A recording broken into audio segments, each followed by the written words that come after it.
The idea of सत्याग्रह यानी सत्याग्रह का idea concept क्या था। 1915 जनवरी में महात्मा गांधी के साउथ अफ्रीका से रिटर्न बैक होने के बाद महात्मा गांधी ने साउथ अफ्रीका में ही एक ऐसा मूवमेंट का मेथड चलाया था जिसमें अपार्थाइड सिस्टम के अगेंस्ट महात्मा गांधी को काफ़ी ज़्यादा सक्सेसफुली मिली थी और वह सिस्टम जो है वो सत्याग्रह कहलाया। सत्याग्रह के कॉन्सेप्ट के अंतर्गत या इसका आइडिया कहता है कि if you are fighting against injustice then there is no need of force to win the battle. यानी यदि आप सत्य के साथ और अहिंसा के विरुद्ध लड़ रहे हैं तब आपको किसी तरह के फोर्स की ज़रूरत नहीं है अपने दुश्मन को हराने के लिए। यानी बिना शारीरिक ताकत लगाए हुए ही आप अपने दुश्मन को हरा सकते हैं। यही कॉन्सेप्ट जो है वो द आइडिया ऑफ सत्याग्रह कहलाता है। साउथ अफ्रीका से रिटर्न होने के बाद महात्मा गांधी इंडिया में बहुत सारे ऐसे सत्याग्रह मूवमेंट स्टार्ट किए और जिनमें महात्मा गांधी को सफलता मिली, जिसमें 1917 में चंपारण बिहार में, फिर उसके बाद 1970 ही गुजरात के खेड़ा डिस्ट्रिक्ट में, फिर 1918 में अहमदाबाद के जूट मिल में महात्मा गांधी ने सत्याग्रह मूवमेंट किया और इन सभी जगह महात्मा गांधी को सफलता मिली। इन सभी सफलताओं को देखने के बाद ब्रिटिश गवर्नमेंट ने सोचा कि महात्मा गांधी की पॉपुलैरिटी कुछ ज़्यादा ही बढ़ रही है, लेकिन इन सब के बावजूद भी महात्मा गांधी बड़े पैमाने पर लार्ज स्केल पे एक बिग मूवमेंट करना चाहते थे जिसमें सारे लोग जो है वो शामिल हों, और उसके लिए महात्मा गांधी ने चूज किया रॉलेट सत्याग्रह। रॉलेट सत्याग्रह कहता है कि महात्मा गांधी ने रॉलेट एक्ट के अगेंस्ट जो मूवमेंट स्टार्ट किया उसी को नाम दिया गया रॉलेट सत्याग्रह। रॉलेट सत्याग्रह क्यों?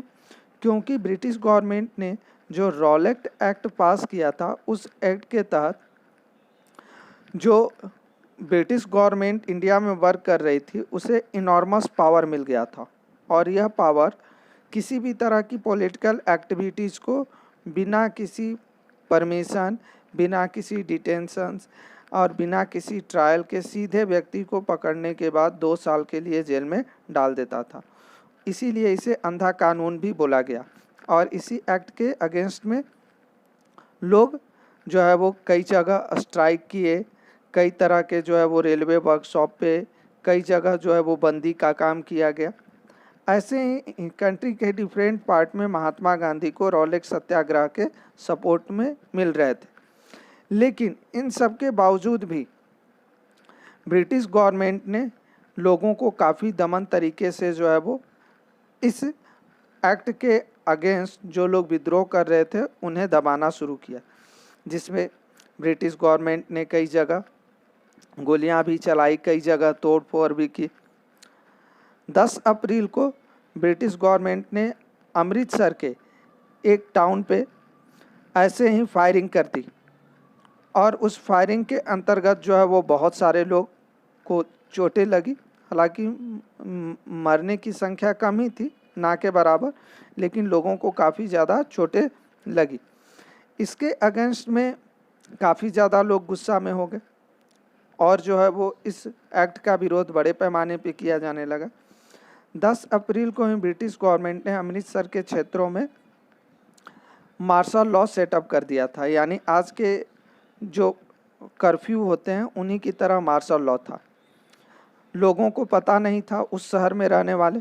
13 अप्रैल को जालियांवाला बाग इंसिडेंट घटता है, जिसमें जालियांवाला बाग प्लेस पे अमृतसर के आसपास के बहुत सारे लोग आए थे अपने फेस्टिवल सेलिब्रेट करने के लिए, और इसके अगेंस्ट में कि 10 मार्च को और 6 अप्रैल और 10 अप्रैल को जिन लोगों को बंदी बनाया गया था, जिन लोगों पे टॉर्चर किया गया था, उसी के अगेंस्ट में ये मीटिंग थी।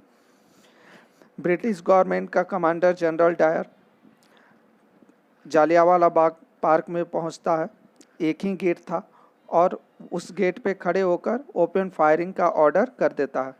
क्राउड जो है वो तितर बितर हो जाती है, सैकड़ों की संख्या में लोग मारे जाते हैं, और ये न्यूज़ जैसे ही कंट्री के डिफरेंट पार्ट में जाती है, लोगों का गुस्सा बहुत ज़्यादा बढ़ जाता है।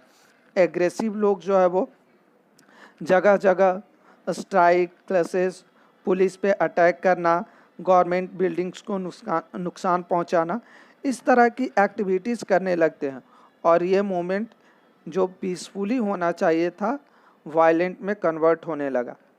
ब्रिटिश गवर्नमेंट ने भी इसके अगेंस्ट में रिस्पांस में काफ़ी दमन तरीके से जो है वो स्ट्रिक्टली जो है वो इस तरह के विद्रोहों को रोकने के लिए स्टेप उठाया, जिसमें उसने लोगों को, जो सत्याग्रही लोग थे, उन्हें घुटने पे टेकने के लिए मजबूर किया गया, उन्हें नाक रगड़ने के लिए मजबूर किया गया, ब्रिटिश अधिकारियों को सैल्यूट करने के लिए मजबूर किया गया और फाइनली पूरी तरह से यह सत्याग्रह मूवमेंट जो था वायलेंट हो गया। महात्मा गांधी इस सिचुएशंस को देखकर रॉलेट सत्याग्रह को कॉल्ड ऑफ कर लिया, यानी वापस ले लिया।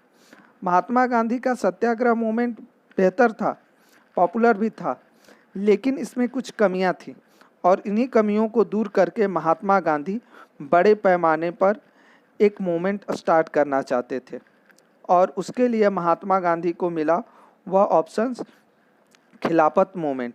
खिलाफत मूवमेंट क्यों? क्योंकि महात्मा गांधी जानते थे कि जब तक हिंदू मुस्लिम्स को एक साथ नहीं लाया जाएगा, सैकड़ों क्या हजारों वर्ष बीत जाएंगे, इंडिया को इंडिपेंडेंस नहीं मिल सकता।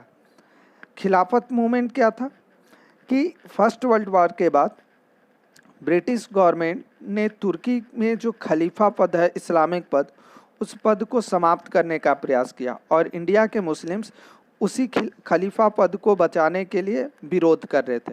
महात्मा गांधी को अच्छा मौका मिला कि अगर चाहें तो वह हिंदुओं को इस खलीफा पद की सेफ्टी के लिए प्रेरित कर सकते हैं और इसका सपोर्ट, इसका बेनिफिट हिंदुओं को भी मिलेगा कि जब वो मूवमेंट स्टार्ट करें, नॉन कॉपरेशन मूवमेंट, उसमें ब्रिटिश गवर्नमेंट के अगेंस्ट, तो मुस्लिम कम्युनिटी इनका सहयोग करेगी।